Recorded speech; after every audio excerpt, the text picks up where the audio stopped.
Trevor the traction engine is old-fashioned, but he doesn't care. He knows that he's really useful, like his friend Edward, the blue engine. Early one morning, Trevor was chuffing about the vicarage orchard. He had important news for Edward. Chattered Trevor. Sighed Edward.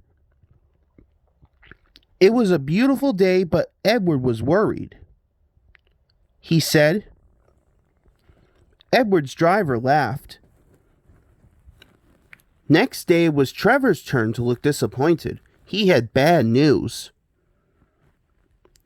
But Edward had an idea. He said.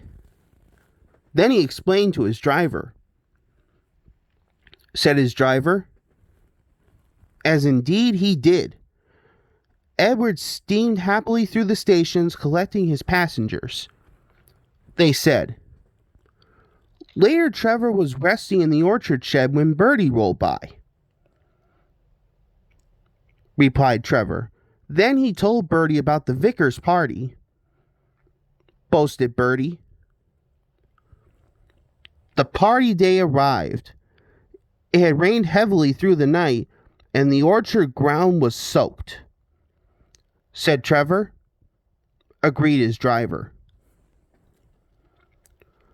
Trevor was soon busy trundling up and down the quiet country lane, carrying lots of laughing children. He was just turning a corner when he heard Bertie. Trevor gave Bertie a cheerful whistle and turned back toward the orchard. Then there was trouble, shouted Bertie. His wheels had sunk deep in the orchard mud. Terence the tractor arrived just in time, laughed Terence. Using strong ropes, Terence and Trevor pulled Bertie clear of the mud. Trevor chuckled to himself.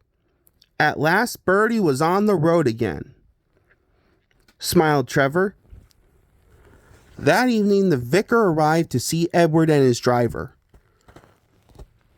Edward was very pleased, and Trevor fell happily asleep, thinking of all the children who would now get to the seaside at last.